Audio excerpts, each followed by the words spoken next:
Mahabubnagar DCCB నూతన chairman Mamillapalli Vishnuvardhan Reddy ఆసక్తికర వ్యాఖ్యలు చేశారు. రైతులకు అండగా ఉంటూ అన్ని విధాలుగా మేలు జరిగే విధంగా చర్యలు చేపడతానని విష్ణువర్ధన్ రెడ్డి తెలిపారు. నియామక పత్రం అందుకున్న అనంతరం ఆయన మీడియాతో మాట్లాడారు.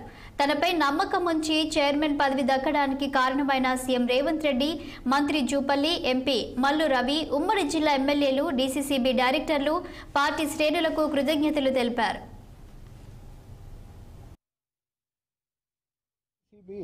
దాదాపు 105 సంవత్సరాల చరిత్ర కలిగిన డీసీసీబీ ఇది. అంటే మహబూబ్నగర్ జిల్లా 105 కరెక్ట్ 105 సంవత్సరాలు దాటి 106వ సంవత్సరాలు మేము 101 సంవత్సరానికి డీసీసీ పాలక మండలిలో ఎంటర్ అయినాం. పాలక మండలి ఎంటర్ అయిన నాటి నుంచి కూడా పారదర్శకంగా పనిచేసుకుంటూనే వస్తున్నాం. ఎక్కడ తప్పులు జరగకుండా ప్రయత్నం చేస్తున్నాం.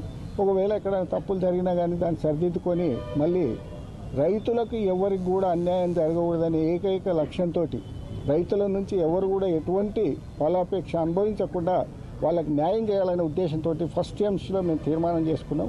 అదే తీర్మానం ప్రకారం కూడా మా డైరెక్టర్లు, మా స్టాఫ్, మాకు సహకరించిన శాసనసభ్యులు కానీ ఎంపీలు కానీ అందరూ కూడా ఈరోజు వరకు ఇప్పుడు మన జిల్లా కాంగ్రెస్ అధ్యక్షులు, తర్వాత దేవరకద్ర ఎమ్మెల్యే మోహన్ రెడ్డి గారు చెప్పినట్టు, తర్వాత ఇంతకంటే ముందు మా మంత్రి గారు కూడా మాకు చెప్పడం జరిగింది.